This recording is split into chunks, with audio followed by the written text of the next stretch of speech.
जिला पठानकोट का एकमात्र मल्टी स्पेशलिटी हॉस्पिटल व कॉलेज 24 घंटे एम्बुलेंस सुविधा उपलब्ध। Dedicated corona ward, experienced staff.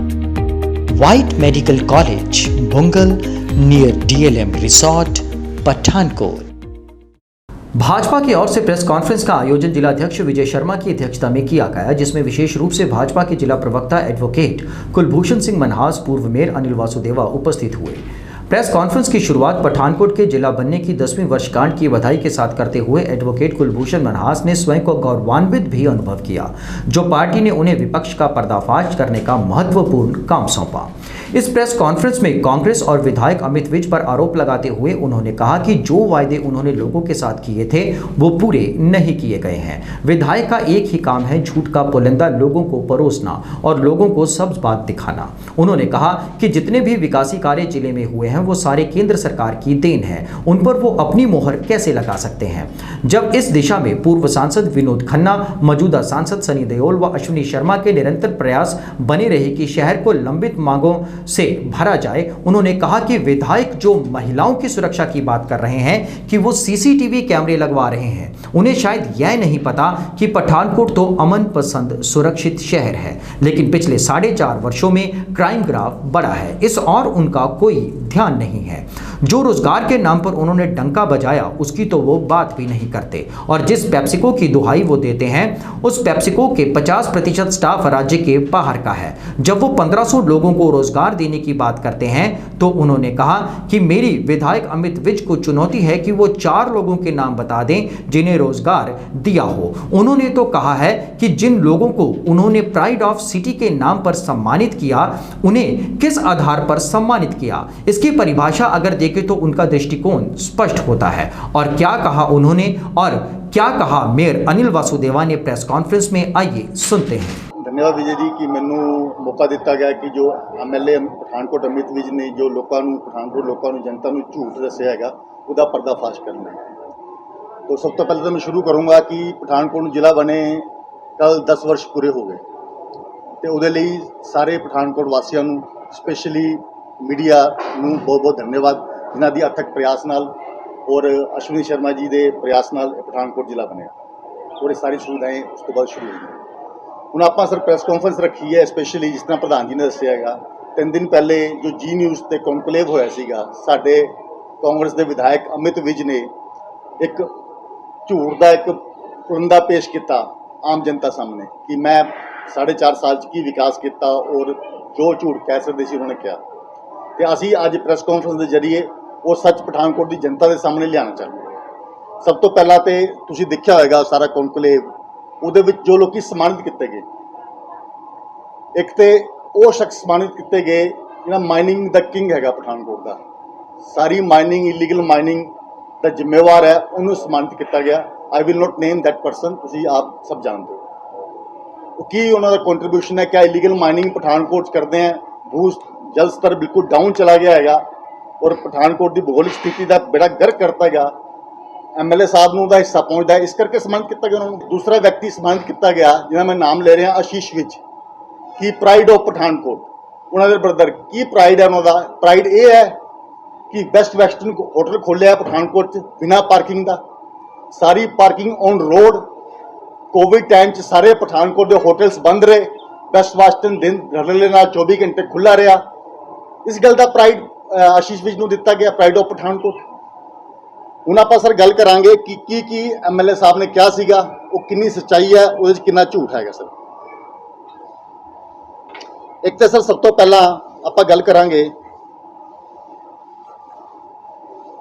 MLA साहब ने कितों शुरू किया सीगा कि मैं जब छोटा था बचपन में करथोली महल्ले मेरा पुराना घर था, वो बरसात आती थी मैं गलियों में घूमता था, पानी में खेलते थे। जब मैं MLA बनया बाद बड़ा होया मैंने पता लगा ये सीवरेज का पानी सीगा, घंटा बड़ा झूठ। करथोली महल्ले सीवरेज पे 1975 च, उदों तो MLA साहब पैदा भी नहीं हुए सी, तो कहता करथोली महल्ले सीवरेज के पानी च मैं खेडदा रहा। 1975 ਚ ਸੀਵਰੇਜ ਪਿਆ ਜਦੋਂ ਦੇ MLA ਬਣਿਆ 1 ਇੰਚ ਸੀਵਰੇਜ ਲੋਡ नहीं see you can verify it and दूजा झूठ MLA साहब ने की क्या सब तो बड़ा कि मैं पुल्स बना रहे हैं सारे ब्रिजेस वगैरह सब तो बड़ा उन्होंने जोर शोर ना किया जी ढाकी वाला पुल 70 करोड़ ना बन रहा है जी ठीक है जी ਉਹਦੀ टोटल कॉस्ट ਦੀ 42 करोड़ सी लेट होने के इंक्रीज करके 60 करोड़ होगी ये साढ़े MLA साहब रेलवे मिनिस्टर कदों बन गए हैं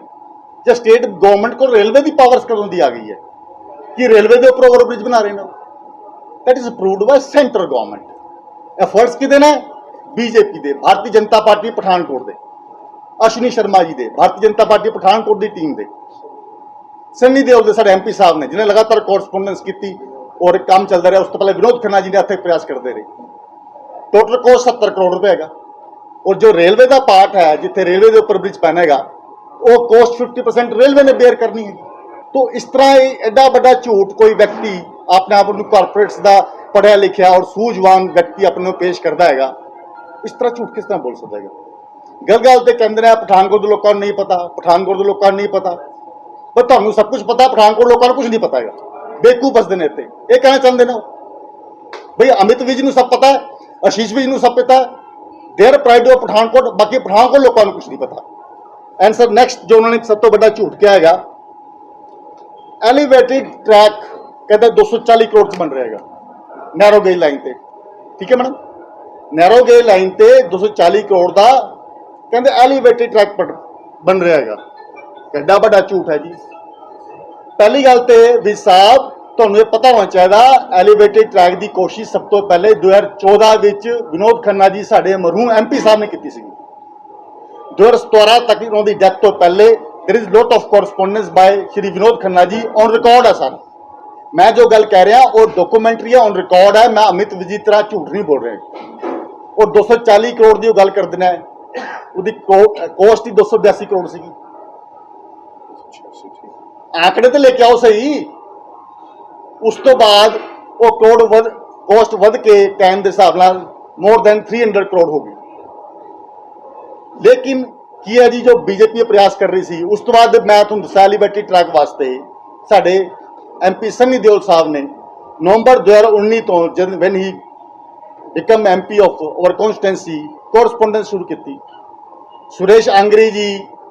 रेल राज्य मंत्री सीगे उन्होंने कोरस्पोंडेंस की एलिवेटेड ट्रैक वास्ते मीटिंग्स है उस तो बाद मैं तुहानू उस तो पहले गल दसदा 2017 विनोद खन्ना जी की डेथ तो बाद 2017 18 19 कंटिन्यूसली रेलवे मिनिस्ट्री वालों कोरस्पोंडेंस है टू द स्टेट गवर्नमेंट कि एलिवेटेड ट्रैक की प्रपोजल आई है पठानकोट तो क्या तुसी तैयार हो इसलिए 50% शेयर ले नो रिप्लाई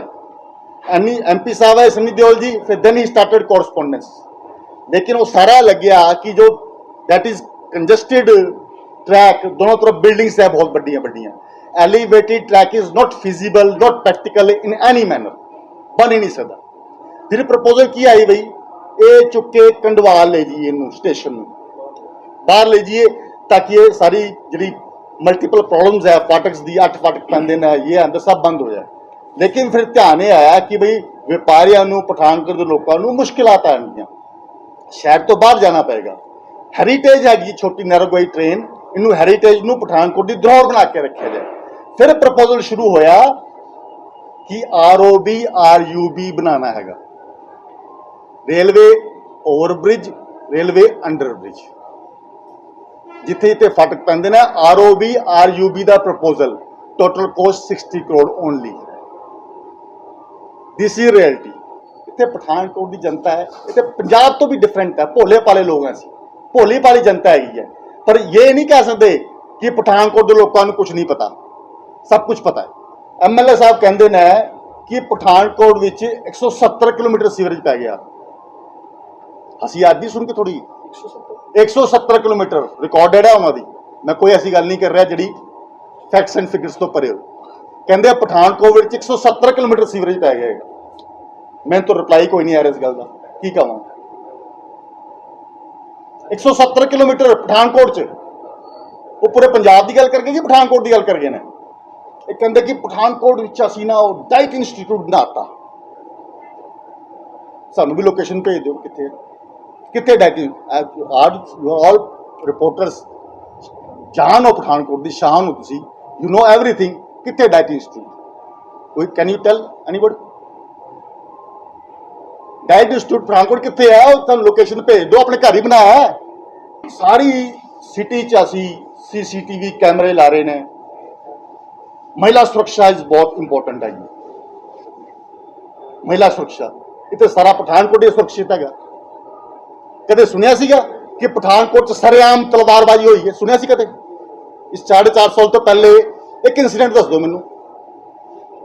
जिहड़े मर्जी MLA रहा हो जितनी मर्जी सरकार रही है कि पठानकोट सरेआम तलवारबाजी हुई है वो MLA साहब पूरा शहर ही सुरक्षित है महिलाएं सुरक्षित नहीं है और इस पॉइंट पे नेक्स्ट प्रेस कॉन्फ्रेंस करांगे आप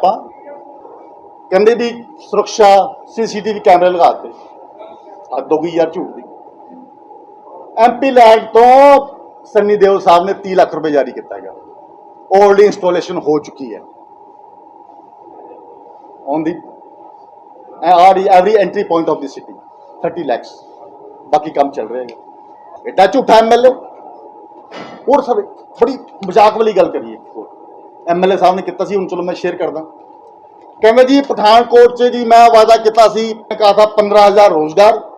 और 10,000 करोड़ की इन्वेस्टमेंट लेके आऊंगा क्या सी ना इलेक्शन चुन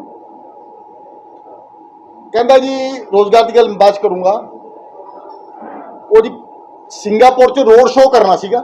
सिंगापुर च रोड शो तो कोविड करके परमिशन नहीं मिली ये हो गया तो रोड शो नहीं कर पाए इन्वेस्टमेंट ਲਈ सिंगापुर च रोड शो करना है मैं इस गल की कहा मैं I have no words investment लियानी है पठानकोट से सिंगापुर च रोड शो करना है वो 50-60 अकल तो पर्दा पै गया कह की रहे ने कमाल इन्वेस्टमेंट का नवा तरीका ईजाद किया गया इन्वेस्टमेंट रोड शो तो आ गई पेप्सी प्लांट में लेके आया पेप्सी प्लांट में लेके आया कदों ली सी जमीन उन्होंने जी पेप्सी वाले ने जी कदों काम शुरू होया खन्ना जी के टाइम च ली है this is the prayas of Khanna ji efforts of Khanna ji हाँ कमाई जरूर की होगी पैप्सी च उन्होंने और की कहते हैं पैप्सी च मैं जी 1500 तो 2000 रोजगार दे दिता जी ठीक है जी उत्थे क्या पहले भी कई बार कहते पैप्सी प्लांट विच मैं लेके आया वो की लेके आया तो सारे पता है कौन लेके आया वो कहना की होना 1500 तो 2000 रोजगार मैं पैप्सी दिता जी वो MLA साहब तरस खाओ अपनी बुद्धि से सानू भी बख्शो 200-250 एम्प्लॉई है सारा उत्थे टोटल एम्प्लॉई हो पैप्सी 200 to 250 50 का रेशियो घट वध इस करके है वो घटते बढ़ते रहते एक कहना मैं 2000 रोजगार देता 1500 अच्छा 200-250 विच MLA साहब नूं चुनौती है सिर्फ 4 लोगों के नाम दस दें जिहड़े पैप्सी काम करते हैं of your constituency only 4 more than 50% employ तो बाहर देने क्योंकि दे रिक्वायर स्किल्ड लेबर्स वो तो है नहीं एडा बड़ा झूठ 1500-2000 उत्थे देता 1500 रुपये मैं वो की कहते हैं रोजगार मेला उस देता गिना दो थानू 10 दे नाम दे दो या सिर्फ 10 दे ओपन चैलेंज कर रहे हो सिर्फ 10 दे नाम दे दो क्वेश्चन किया गया कोविड में आपने काम किया जी हम बहुत काम किया कोविड में जी हम तो लगे रहे जी मैनू कोरोना हो गया जी मेरे परिवार में कोरोना हो गया जी ये हो गया जी वो हो गया जी वो सारे MC जित गए जी 2000 वोट नाल 1800 वोट नाल असी काबिज हो गए जी this was semifinal of MLA election MLA साहब इलेक्शन किद्दां होया सब जानते हैं पठानकोट वर्गे छोटे जिले च पार्टी नू BJP पार्टी नू मजबूरन कंप्लेंट्स करनी पई मोर देन 60 कंप्लेंट्स हैं 60 कंप्लेंट्स धक्केशाही प्रशासन की 2 कंप्लेंट्स MLA अमित विज के खिलाफ ने 2 कंप्लेंट्स तुहाडे डिवीजन नंबर 2 SHO के खिलाफ ने 2 कंप्लेंट DSP रजिंदर के खिलाफ है जिन्होंने तुसीं सम्मानित किया शायद इस गल का रिवार्ड दे तो आया उन्होंने क्योंकि तुसीं धक्केशाही च उनका साथ दिता सब मोर देन 60 कंप्लेंट्स पठानकोट है की है तुसीं पिछले 50 साल का जितने मर्जी रिकॉर्ड कढ़ा लो कदे किसी इलेक्शन च इन्नी कंप्लेंट्स इन धक्केशाही नहीं हुई होनी ਇਲੈਕਸ਼ਨ ਦੀ ਗੱਲ ਕਰਦੇ ਹੋ, ਆਪਣਾ ਵਾਰਡ ਤੇ ਹਾਰ ਗਏ। ਸਾਡੇ ਮੇਅਰ ਤੋਂ ਹਰਾ ਨਹੀਂ ਸਕੇ। ਅਗਰ ਇੰਨਾ ਹੀ ਸਾਹਿਬ ਗਿਆ, ਸਾਡੇ ਮੇਅਰ ਸਾਹਿਬ ਵੀ ਜਿੱਤ ਗਏ ਸੀ ਉੱਤੋਂ, ਆਪਣੇ ਵਾਰਡ ਤੋਂ। ਇੰਨੀ ਧੱਕੇਸ਼ਾਹੀ ਦੇ ਬਾਵਜੂਦ ਕਹਿੰਦੇ ਬੜਾ ਅੱਛਾ ਇਲੈਕਸ਼ਨ ਹੋਏਗਾ, ਆਪਣਾ ਵਾਰਡ ਜਿਤਾ ਲੈਂਦੇ। ਮੋਰ ਦੈਨ 60 ਕੰਪਲੇਂਟਸ ਆ ਔਨ ਰਿਕਾਰਡ ਹੈ ਜੇ ਵੀ। I can provide the copy, ਪ੍ਰਸ਼ਾਸਨ ਤੋਂ ਤੁਸੀਂ ਰਿਕਾਰਡ ਲੈ ਸਕਦੇ ਹੋ। ਇਹ ਇਲੈਕਸ਼ਨ ਹੈਗਾ। ਇਹ ਸਾਰਾ ਜਿਹੜਾ ਝੂਠ ਦਾ ਪੁਲੰਦਾ ਹੈ, ਇਹ ਐਮਐਲਏ ਸਾਹਿਬ ਨੇ ਬੋਲਿਆ ਹੈਗਾ। ਜੋ ਉਹਨਾਂ ਨੇ ਗੱਲ ਕੀਤੀ ਸੀ, ਅਸੀਂ word by word, point by point ਉਹਨੂੰ ਸੱਚ ਸਾਹਮਣੇ ਲਿਆਂਦਾ। ਔਰ ਜੋ ਮੈਂ ਗੱਲ ਕਰ ਰਿਹਾ, ਪੂਰੀ ਜ਼ਿੰਮੇਵਾਰੀ ਨਾਲ, ਪੂਰੀ ਇਮਾਨਦਾਰੀ ਨਾਲ ਕਹਿ ਰਿਹਾ, ਇਹਦਾ ਸਾਰਾ ਰਿਕਾਰਡ ਹੈ ਔਰ ਸਾਰੀ ਗੱਲ ਹੈ। ਔਰ ਮੈਂ ਚੈਲੰਜ ਕਰਦਾ ਐਮਐਲਏ ਸਾਹਿਬ ਨੂੰ ਕਿ ਜੋ ਅਗਰ ਇੱਕ ਮਿੰਟ ਜਿੱਤੇ ਵੀ ਗਲਤ ਹੈ, ਹੀ ਇਜ਼ ਆਲਵੇਜ਼ ਇਨਵਾਈਟਡ ਕਿ ਆਪਾਂ ਕਿਸੇ ਨੇ ਵੀ ਬਹਿ ਕੇ ਵਾਰਤਾਲਾਪ ਕਰ ਲਈ, ਡਿਬੇਟ ਕਰ ਲਈ। ਸਰ ਪਹਿਲੀ ਗੱਲ ਤੇ ਜੋ ਅੱਜ ਦੀ ਪ੍ਰੈਸ ਕਾਨਫਰੰਸ ਹੈ, ਇਹ ਹੈਗੀ ਸਿਰਫ ਐਮਐਲਏ ਦੇ ਝੂਠ ਨੂੰ ਬੇਨਕਾਬ ਕਰਨ ਲਈ। ਔਰ ਇਹ ਗੱਲ ਕਾਰਪੋਰੇਸ਼ਨ ਦੀ, ਜਿਹੜੇ 450 ਕਰੋੜ ਕੰਮ ਕਰਾਇਆ ਉਹਨਾਂ ਨੇ, 450 ਕਰੋੜ ਰੁਪਇਆ ਹੋ ਰਿਹਾ, ਉਹ ਮੇਰੇ ਤੋਂ ਬੈਟਰ ਸਾਡੇ ਪੂਰਵ ਮੇਅਰ ਔਰ ਮੌਜੂਦਾ ਪਾਰਸ਼ਦ ਅਨਿਲ ਵਾਸੂਦੇਵ ਜੀ, ਮੈਂ ਉਹਨਾਂ ਨੂੰ ਬੇਨਤੀ ਕਰੂੰਗਾ ਪਲੀਜ਼ ਇਹਨੂੰ ਤਫਸੀਲ ਸੀ। ਤੁਹਾਡੀ ਜਾਣਕਾਰੀ ਦੇ ਲਈ ਜਿਹੜਾ ਆਖਰੀ ਟੈਂਡਰ ਸਫਲ ਹੋਇਆ, ਜਿਹਦਾ ਅੱਜ ਕੰਮ ਹੋ ਰਿਹਾ, ਮੈਂ ਤੁਹਾਨੂੰ ਸ਼ਾਰਟ ਦੇ ਵਿੱਚ ਗੱਲ ਦੱਸ ਰਿਹਾ, ਉਹ ਫੈਬਰਵਰੀ 2019 ਦੇ ਵਿੱਚ, ਫੈਬਰਵਰੀ 2020 ਦੇ ਵਿੱਚ ਜਦੋਂ ਮੈਂ ਮੇਅਰ ਸੀਗਾ, ਉਦੋਂ ਤੋਂ ਕੰਮ ਸ਼ੁਰੂ ਹੋਇਆ ਦਾ ਹੈਗਾ। ਤੁਸੀਂ ਰਿਕਾਰਡ ਕੱਢ ਕੇ ਦੇਖ ਲਓ, ਪਤਾ ਕਰ ਲਓ। 87 ਕਰੋੜ ਦੇ ਟੈਂਡਰ, 3 ਟੈਂਡਰ, 32 ਕਰੋੜ, 29 ਕਰੋੜ ਤੇ ਦੂਸਰਾ ਜਿਹੜਾ ਬੈਲੈਂਸ ਅਮਾਊਂਟ ਹੈਗਾ, ਉਹਦੇ ਟੈਂਡਰ ਸਾਡੇ ਸਮੇਂ ਦੇ ਅੰਦਰ ਸੀਵਰੇਜ ਬੋਰਡ ਨੇ ਕੀਤੇ। ਇਹ ਤੇ ਯੋਜਨਾ ਦੇ ਵਿੱਚ ਹਿੱਸੇਦਾਰੀ ਨਹੀਂ ਸੀਗੇ, ਉਹਦੀ ਯੋਜਨਾ ਵੀ ਅਸੀਂ ਬਣਾਈ। ਔਰ ਜਿਹੜਾ PMIDC ਜਿਹਦੇ ਕੋਲ ਚਾਰਜ ਸੀਗਾ, ਉਹਦੇ ਨਾਲ ਲਗਾਤਾਰ ਮੀਟਿੰਗਾਂ ਮੈਂ ਚੰਡੀਗੜ੍ਹ ਦੇ ਅੰਦਰ ਕਰਦਾ ਰਿਹਾ। ਉਹਨਾਂ ਦੇ SDOs, ਉਹਨਾਂ ਦੇ ਹੋਰ ਲੋਕਾਂ ਦੇ ਨਾਲ ਅਸੀਂ ਸਾਰੀ ਗੱਲ ਤੈਅ ਕਰਕੇ, ਉਹਨਾਂ ਦੇ ਜਿਹੜੇ ਕੰਸਲਟੈਂਟ ਆਉਂਦੇ ਰਹੇ, ਉਹਦੇ ਵਿੱਚ ਅਸੀਂ ਕਰਕੇ ਅੱਜ ਸ਼ਹਿਰ ਦੇ ਅੰਦਰ ਸੀਵਰੇਜ ਦਾ ਕੰਮ ਹੋ ਰਿਹਾ। ਔਰ ਕਿਸੇ ਸ਼ਹਿਰ ਦੇ ਲਈ ਬੜੀ ਵੱਡੀ ਗੱਲ ਹੁੰਦੀ ਹੈ, ਜੀਵਨ ਦੇ ਵਿੱਚ ਇੱਕ ਵਾਰੀ ਸੀਵਰੇਜ ਪੈਂਦਾ। ਨਵੇਂ ਏਰੀਏ ਜਿਹੜੇ ਪਹਿਲੀ ਵਾਰੀ ਸ਼ਾਮਲ ਹੋਏ ਕਾਰਪੋਰੇਸ਼ਨ ਦੇ ਅੰਦਰ, ਅੱਜ ਉਹਨਾਂ ਦੇ ਵਿੱਚ ਸੀਵਰੇਜ ਦਾ ਕੰਮ ਲਗਭਗ ਕੰਪਲੀਸ਼ਨ ਦੇ ਉੱਪਰ ਹੈਗਾ। ਔਰ ਉੱਥੇ ਨਵੀਂ ਵਾਟਰ ਸਪਲਾਈ ਵੀ ਪੈ ਰਹੀ ਹੈ। ਲੇਕਿਨ ਇਹਨਾਂ ਦੀ ਜਾਣਕਾਰੀ ਦੇ ਵਿੱਚ ਇਹ ਗੱਲਾਂ ਨਹੀਂ ਹੈਗੀਆਂ। ਇਹਨਾਂ ਦੀ ਜਾਣਕਾਰੀ ਦੇ ਵਿੱਚ ਇਹ ਵੀ ਗੱਲ ਨਹੀਂ ਹੈ, ਸਾਨੂੰ ਪਤਾ ਹੈ ਬਹੁਤ ਸਾਰੇ ਐਸੇ ਏਰੀਆ ਦੇ ਵਿੱਚ ਵੀ ਸੀਵਰੇਜ ਪਵਾਤਾ ਜਿੱਥੇ ਨਹੀਂ ਪੈਣਾ ਚਾਹੀਦਾ ਸੀਗਾ। ਸ਼ਹਿਰ ਤੋਂ ਬਾਹਰ ਪੰਚਾਇਤ ਏਰੀਆ ਦੇ ਵਿੱਚ ਸੀਵਰੇਜ ਪੈ ਗਿਆ। ਮੈਂ ਇਹਦੇ ਬਾਰੇ ਦੇ ਵਿੱਚ ਸਨੀ ਦਿਓਲ ਜੀ ਨੂੰ ਵੀ ਕਹਿ ਰਿਹਾ, ਮੈਂ ਪੱਤਰ ਲਿਖ ਕੇ ਉਹਨਾਂ ਨੂੰ ਕਰ ਰਿਹਾ, ਕਿਉਂਕਿ ਇਹਦੇ ਸੈਂਟਰ ਗਵਰਨਮੈਂਟ ਦੇ ਫੰਡਸ ਇਨਵੋਲਵ ਹੈ। ਇਹ ਗੱਲ ਦੀ ਜਾਣਕਾਰੀ ਕਿਉਂ ਨਹੀਂ ਦਿੰਦੇ ਕਿ ਜਿੱਥੇ ਨਹੀਂ ਪੈਣਾ ਚਾਹੀਦਾ ਸੀ? ਇਹਦਾ ਕੀ ਮਤਲਬ ਹੈ ਕਿ ਬਹੁਤ ਸਾਰੀ ਵਾਟਰ ਸਪਲਾਈ, ਬਹੁਤ ਸਾਰਾ ਸੀਵਰੇਜ ਪਠਾਨਕੋਟ ਦੇ ਉਹ ਏਰੀਆ ਵਾਂਝੇ ਰਹਿ ਜਾਣਗੇ ਜਿਨ੍ਹਾਂ ਨੂੰ ਇਸ ਦੀ ਜ਼ਿਆਦਾ ਜ਼ਰੂਰਤ ਸੀਗੀ। ਇਹ ਸਿਰਫ ਧੱਕੇ ਦੇ ਨਾਲ ਯਾਰੀਆਂ ਨਿਭਾਉਣ ਦੇ ਲਈ, ਆਪਣੇ ਹੋਰ ਲੋਕਾਂ ਨੂੰ ਕਿਸੇ ਨੂੰ ਮੈਂ ਓਬਲਾਈਜ਼ ਕਰ ਦੇਵਾਂ ਇਸ ਲਈ ਕਰਨ ਦੇ ਲਈ ਇਹ ਸਾਰੀ ਕਾਰਵਾਈ ਕੀਤੀ। ਔਰ ਉਹਦਾ ਗਲਤ ਸਿਰੇ ਲੈਣ ਦਾ ਪ੍ਰਯਾਸ ਕਰ ਰਹੇ। ਫਿਰ ਪਾਰਕਾਂ ਦੀ ਗੱਲ ਕੀਤੀ ਉਹਨਾਂ ਨੇ। ਤੁਹਾਨੂੰ ਇਹ ਵੀ ਪਤਾ ਹੋਣਾ, ਜਿਹੜੇ ਲੋਕ ਜਾਣਕਾਰ ਹੈ, ਅੰਮ੍ਰਿਤ ਯੋਜਨਾ ਦੇ ਅੰਦਰ ਪਾਰਕਾਂ ਦੀ ਡਿਵੈਲਪਮੈਂਟ ਹੋਈ ਹੈਗੀ ਹੈ। ਅਸੀਂ ਟੈਂਡਰ ਕੀਤੇ। ਚਿਲਡਰਨ ਪਾਰਕ ਦਾ ਟੈਂਡਰ ਸਪਟੈਂਬਰ 2019 ਦਾ ਹੋਇਆ ਦਾ। ਇਹਦਾ ਇਹਨਾਂ ਨੇ ਕੰਮ ਰੋਕ ਕੇ ਰੱਖਿਆ ਵੀ ਮੈਂ ਇਲੈਕਸ਼ਨ ਦੇ ਲਾਗੇ ਛਾਗੇ, ਕਾਰਪੋਰੇਸ਼ਨ ਦੇ ਇਲੈਕਸ਼ਨ ਹੋਣਗੇ, ਮੈਂ ਉਹਦੇ ਲਾਗੇ ਛਾਗੇ ਕੰਮ ਸ਼ੁਰੂ ਕਰਾਂਗਾ। ਅੱਜ ਕਹਿ ਰਹੇ ਅਸੀਂ 15 ਪਾਰਕ ਬਣਾਤੇ, ਜਾਓ ਦੇਖ ਕੇ ਆਓ। ਸ਼ਿਮਲਾ ਪਹਾੜੀ ਦੇ ਉੱਪਰ ਕੰਮ ਵੀ ਸ਼ੁਰੂ ਕੀਤਾ, ਪੱਥਰ ਲੱਗਾ ਹੋਇਆ ਸਾਡੇ ਨਾਲ ਦਾ। ਉੱਥੇ ਮਾਡਲ ਟਾਊਨ ਦੇ ਵਿੱਚ ਪਾਰਕ ਜਿਹੜਾ ਬਣਿਆ, ਉਹ ਵੀ ਅਸੀਂ ਅੰਮ੍ਰਿਤ ਯੋਜਨਾ ਦੇ ਅੰਦਰ ਬਣਿਆ, ਉਹਦੇ ਅੰਦਰ ਵੀ ਪੱਥਰ ਲੱਗਿਆ ਹੋਇਆ ਹੈ। ਉਸ ਤੋਂ ਇਲਾਵਾ ਬਹੁਤ ਸਾਰੇ ਪਾਰਕ, ਮਿਊਨਿਸਪਲ ਕਾਲੋਨੀ ਦਾ ਪਾਰਕ। ਮੇਰਾ ਕਹਿੰਦਾ ਮਤਲਬ ਇਹਨਾਂ ਦੀ ਜਾਣਕਾਰੀ ਦਾ ਕਿੰਨਾ ਅਭਾਵ ਹੈ। ਔਰ ਇਹਨਾਂ ਨੂੰ ਹੋਰ ਦੱਸ ਦਿਆਂ, ਮੈਂ 2016 ਦੇ ਅੰਦਰ ਜਿਸਲੇ ਅੰਮ੍ਰਿਤ ਯੋਜਨਾ ਸੈਟਲ ਹੋਈ ਪਠਾਨਕੋਟ ਦੇ ਲਈ, ਮੈਂ ਬਿਨਾਂ DPR ਤੋਂ 15 ਟਿਊਬਵੈਲ ਜਿਹੜੇ ਸੀਵਰੇਜ ਬੋਰਡ ਨੇ ਪਠਾਨਕੋਟ ਦੇ ਅੰਦਰ ਲਗਾਏ, ਉਹ ਅਸੀਂ ਲਗਾਏ। ਅੱਜ ਉਹਦੇ ਕਾਰਨ ਪਠਾਨਕੋਟ ਨੂੰ ਪਾਣੀ ਦੀ ਕਮੀ ਪੂਰੀ ਹੋ ਰਹੀ ਹੈ। ਇਹ ਮੈਨੂੰ ਦੱਸਣ, ਅਸੀਂ ਆਪਣੀ ਟੈਨਿਓਰ ਦੇ ਅੰਦਰ 19 ਟਿਊਬਵੈਲ ਪਠਾਨਕੋਟ ਦੇ ਅੰਦਰ ਲਗਾਏ। ਇਹਨਾਂ ਨੇ ਇੱਕ ਵੀ ਟਿਊਬਵੈਲ ਉਹਦੇ ਬਾਅਦ ਜਿਹੜਾ ਹੈਗਾ, ਜਦੋਂ MLA ਬਣੇ, ਹੁਣ ਛੋਟੇ ਲੱਖ ਰੁਪਏ ਦੇ ਛੋਟੇ ਬੋਰਵੈਲ ਲਗਾਉਣ ਦਾ ਪ੍ਰਯਾਸ ਇਹ ਲੋਕ ਕਰ ਰਹੇ। ਔਰ ਸਿਰਫ ਕ੍ਰੈਡਿਟ ਲੈਣ ਦੇ ਲਈ ਕਿ ਮੈਂ ਇੰਨਾ ਕੰਮ ਹੈ 400 ਕਰੋੜ ਦਾ, ਕਿਤੇ 400 ਕਰੋੜ ਦਾ ਇਹਨਾਂ ਦੇ ਆਪਣੇ ਨੇਤਾ ਪੁੱਛ ਰਹੇ। ਮੈਂ ਨੇਤਾ ਦਾ ਨਾਂ ਨਹੀਂ ਲੈਣਾ ਚਾਹੁੰਦਾ, ਤੁਹਾਨੂੰ ਸਾਰਿਆਂ ਨੂੰ ਪਤਾ ਹੈ। ਉਹਨੇ ਪੁੱਛਿਆ, ਚੈਨਲਸ ਦੇ ਉੱਪਰ ਆ ਕੇ ਪੁੱਛਿਆ, ਇਲੈਕਟ੍ਰੋਨਿਕ ਮੀਡੀਆ ਰਾਹੀਂ ਪੁੱਛਿਆ ਕਿ ਮੈਨੂੰ ਦੱਸ ਦਿਓ 400 ਕਰੋੜ ਦੇ ਕਿਹੜੇ ਕੰਮ ਪਠਾਨਕੋਟ ਦੇ ਅੰਦਰ ਤੁਸੀਂ ਕਰਵਾ ਰਹੇ ਹੋ। ਔਰ ਗੱਲ ਕਰ ਰਹੇ ਸੀ, ਮੈਂ ਸੁਣਿਆ ਕਿ ਜੀ ਪੁਰਾਣੇ ਮੇਅਰ ਨੇ ਤੇ ਕੋਈ 2-2 ਲੱਖ ਦੇ ਟੈਂਡਰ ਜਿਹੜੇ ਕਰ ਦਿੱਤੇ, ਔਰ ਮੈਂ ਜਿਹੜਾ ਹੈਗਾ 6 ਕਰੋੜ ਦੇ ਟੈਂਡਰ ਕਰਤੇ। ਮੈਂ ਤੇ ਟੈਂਡਰਾਂ ਨੂੰ ਕਲੱਬ ਕਰਾ ਕੇ ਨਾ, CM ਆਫਿਸ ਤੋਂ ਕਲੱਬ ਕਰਾ ਕੇ, ਮੈਂ ਜਾਣਕਾਰੀ ਦੇ ਵਿੱਚ, ਤੁਹਾਡੀ ਜਾਣਕਾਰੀ ਦੇ ਵਿੱਚ ਦੱਸਦੇ ਹਾਂ, ਇਹ ਅਸੀਂ ਸੀਗੇ ਜਿਨ੍ਹਾਂ ਨੇ 2-2 ਲੱਖ ਦੇ ਟੈਂਡਰ ਵੀ ਜਿਹੜੇ ਲੋਕਾਂ ਨੇ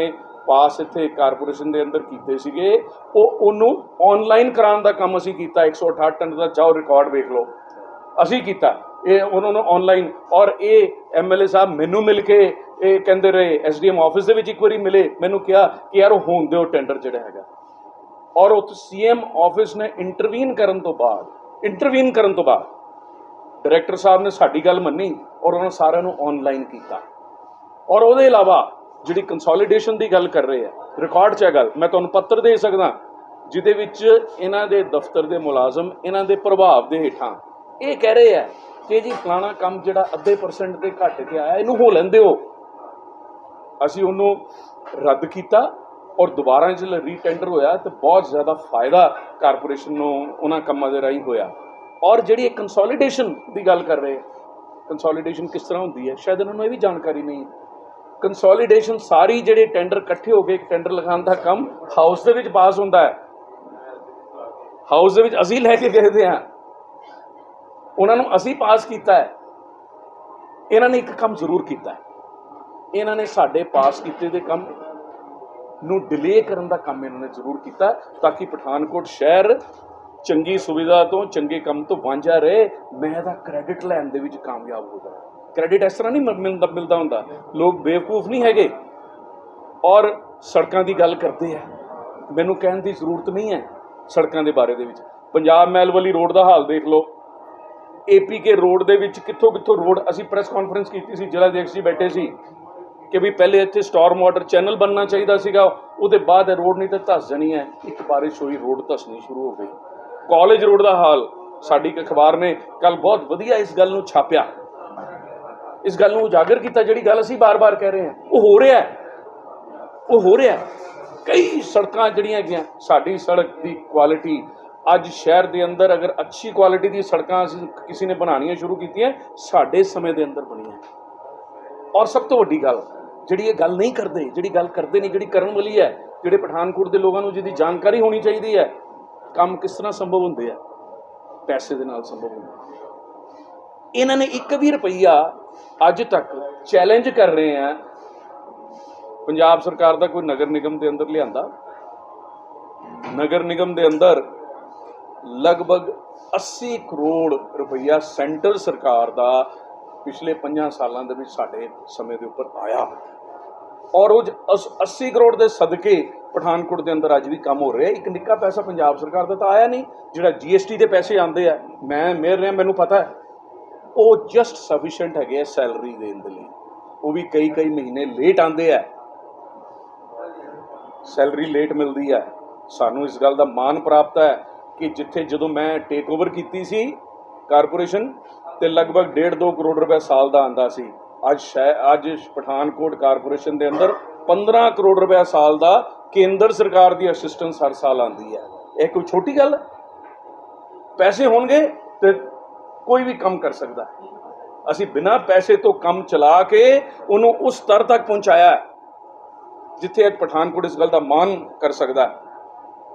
ਕਿ ਨਰਿੰਦਰ ਮੋਦੀ ਜੀ ਦੀ ਵਿਜ਼ਨ ਦੇ ਸਦਕਾ, ਭਾਰਤੀ ਜਨਤਾ ਪਾਰਟੀ ਦੀ ਕੇਂਦਰ ਦੀ ਸਰਕਾਰ ਦੀ ਵਿਜ਼ਨ ਦੀ ਸਦਕਾ ਅੱਜ ਨਗਰ ਨਿਗਮ ਆਪਣੇ ਪੈਰਾਂ ਦੇ ਉੱਪਰ ਖੜਾ ਹੈ। ਮੈਂ MLA ਸਾਹਿਬ, ਮੈਂ ਤੁਹਾਨੂੰ ਬੇਨਤੀ ਕਰਦਾ, ਸ਼੍ਰੇ ਉਸ ਗੱਲ ਦਾ ਲਓ ਜਿਹੜਾ ਤੁਸੀਂ ਕੀਤਾ ਹੈ। ਭਾਰਤੀ ਜਨਤਾ ਪਾਰਟੀ ਦੇ ਕੰਮਾਂ ਦਾ ਸ਼੍ਰੇ ਲੈਣ ਦਾ ਪ੍ਰਯਾਸ ਨਾ ਕਰੋ। ਭਾਰਤੀ ਜਨਤਾ ਪਾਰਟੀ ਤੁਹਾਡੇ ਹਰ ਝੂਠ ਦਾ 2 ਟੂਕ ਜਵਾਬ ਦੇਵੇਗੀ ਔਰ ਪਠਾਨਕੋਟ ਦੀ ਜਨਤਾ ਨੂੰ ਅਗਾਹ ਕਰੇਗੀ। ਔਰ ਜਨਤਾ ਬੜੀ ਸਮਝਦਾਰ ਹੈ। ਮੈਂ ਇਹੀ ਗੱਲ ਕਰ ਰਿਹਾ, ਯੋਜਨਾ ਤੋਂ ਬਿਨਾ ਪਲੈਨਿੰਗ ਦੇ। ਪਲੈਨਿੰਗ ਦੀ ਇਹੀ ਗੱਲ ਹੈ ਕਿ ਸਟਾਰਮ ਵਾਟਰ ਚੈਨਲ ਠੀਕ ਹੋਏਗਾ ਤੇ ਸੜਕ ਵਧੀਆ ਬਣੇਗੀ, ਸੀਵਰੇਜ ਥੱਲੇ ਠੀਕ ਪਿਆ ਹੋਏਗਾ ਤੇ ਸੜਕ ਵਧੀਆ ਬਣੇਗੀ। ਬਾਰ-ਬਾਰ ਉसी ਦੇ ਉੱਪਰ ਪੈਸੇ ਲਗਾ ਕੇ ਪ੍ਰਯਾਸ ਕਰਨਾ ਕਿ ਵੀ ਇਲੈਕਸ਼ਨ ਆ ਗਏ, ਪਹਿਲੇ ਮੈਂ ਹੁਣ ਨਹੀਂ ਦਿੱਤੇ, ਹੁਣ ਮੈਂ ਇਲੈਕਸ਼ਨ ਦੇ ਲਾਗੇ ਛਾਗੇ ਲੋਕਾਂ ਨੂੰ ਯਾਦ ਰਹੇਗਾ। ਇਸ ਕਾਰਨ ਹੋ ਰਿਹਾ ਜਿਹੜੀ ਤੁਸੀਂ ਗੱਲ। ਮੈਂ ਤੁਹਾਨੂੰ ਨਾਲਿਆਂ ਦੀ ਸਫਾਈ ਦੀ ਗੱਲ, ਅਗਰ ਤੁਸੀਂ ਅਸੀਂ ਇਸ ਬਾਰੇ ਦੇ ਵਿੱਚ ਸੈਪਰੇਟਲੀ ਪ੍ਰੈਸ ਕਾਨਫਰੰਸ ਕਰ ਚੁੱਕੇ ਹਾਂ, ਜ਼ਿਲ੍ਹਾ ਅਧਿਕਸ਼ ਵੀ ਉਹਦੇ ਮੌਜੂਦ ਸੀਗੇ। ਨਾਲਿਆਂ ਦੀ ਸਫਾਈ ਦਾ ਤੁਸੀਂ ਹਾਲ ਤੇ ਆ ਕੇ ਦੇਖੋ, ਸ਼ਹਿਰ ਦੇ ਵਿੱਚ ਬਾਕੀ ਸਫਾਈ ਦਾ ਤੁਸੀਂ ਹਾਲ ਦੇਖੋ। ਬਹੁਤ ਪੈਸੇ ਸਵੱਛ ਭਾਰਤ ਦੇ ਅੰਦਰ ਕੇਂਦਰ ਸਰਕਾਰ ਦੁਆਰਾ ਇਹਨਾਂ ਨੂੰ ਦਿੱਤੇ ਗਏ ਆ। ਤੁਸੀਂ ਅੱਜ ਸਫਾਈ ਦਾ ਹਾਲ, ਮੈਂ ਕੁਝ ਲੋਕਾਂ ਨੂੰ ਫੋਟੋਆਂ ਸ਼ੇਅਰ ਕੀਤੀਆਂ, ਅਸੀਂ ਲਗਭਗ 80% ਤੱਕ ਡੋਰ ਟੂ ਡੋਰ ਕਲੈਕਸ਼ਨ ਸ਼ਹਿਰ ਦੇ ਵਿੱਚ ਸਫਲ ਕਰ ਦਿੱਤੀ ਸੀ। ਸ਼ਹਿਰ ਦੇ ਵਿੱਚ ਕੂੜਾ ਪੁਆਇੰਟਸ ਦੇ ਉੱਪਰ ਨਜ਼ਰ ਨਹੀਂ ਸੀ ਆਉਂਦਾ, ਘਰੋਂ ਘਰੀ ਕਲੈਕਟ ਹੁੰਦਾ ਸੀ। ਹੁਣ ਯੋਜਨਾ ਦਾ ਅਭਾਵ, ਜਿਹੜੇ ਲੋਕ ਕਹਿੰਦੇ ਸੀ 3 ਮਹੀਨੇ ਦੇ ਵਿੱਚ ਸ਼ਹਿਰ ਨੂੰ ਮੈਂ ਇੱਕਦਮ ਸ਼ੀਸ਼ੇ ਦੀ ਤਰ੍ਹਾਂ ਬਣਵਾ ਦਾਂਗਾ, ਦੱਸੋ ਉਹਦਾ ਕੀ ਨਤੀਜਾ ਹੈ। ਆਓ ਰਾਮਲੀਲਾ ਗਰਾਊਂਡ ਦੇ ਨਾਲ ਇੱਕ ਐਸਾ ਪੁਆਇੰਟ ਸੀ ਜਿਹੜਾ ਬਿਲਕੁਲ ਖਤਮ ਕਰਤਾ ਸੀ, ਸਵੇਰੇ ਜਾ ਕੇ ਦੇਖੋ ਤਾਂ ਕੀ ਹਾਲ ਹੁੰਦਾ, ਉਹਦੀ ਫੋਟੋ ਮੈਂ ਤੁਹਾਡੇ ਨਾਲ ਵੀ ਸ਼ੇਅਰ ਕਰਦਾ, ਉਹ ਦਿਖਾਓ, ਪਤਾ ਲੱਗੇਗਾ। ਇਸ ਤੋਂ ਇਲਾਵਾ ਕਮ ਸੇ ਕਮ 20-25 ਪੁਆਇੰਟ ਸ਼ਹਿਰ ਦੇ ਵਿੱਚ ਹੋਰ ਵੀ ਹੈਗੇ ਆ ਸਫਾਈ ਦਾ ਔਰ ਨਾਲਿਆਂ ਦਾ। ਇਹ ਹਾਲ ਪਠਾਨਕੋਟ ਸ਼ਹਿਰ ਦੇ ਅੰਦਰ ਹੈ। ਇਹ ਪੈਸੇ ਖਰਚ ਕਰ ਰਹੇ ਆ, ਇਹਦੇ ਵਿੱਚ ਸ਼ੱਕ ਕੋਈ ਨਹੀਂ, ਉਹਦਾ ਰਿਜ਼ਲਟ ਨਹੀਂ ਹੈ, ਇਸ ਗੱਲ ਦੇ ਵਿੱਚ ਵੀ ਕੋਈ ਸ਼ੱਕ नहीं। पैसे कितने जा रहे हैं ਇਹਦਾ ਅੰਦਾਜ਼ਾ ਤੁਸੀਂ खुद लगा सकते हो। फास्ट वे पठानकोट की हर खबर को सोशल मीडिया पर देखने के लिए आप fast way news Pathankot YouTube channel, Facebook page को लाइक कीजिए, ट्विटर और इंस्टाग्राम पेज को फॉलो कीजिए और fast way news Pathankot YouTube channel को सब्सक्राइब करना ना भूलिए।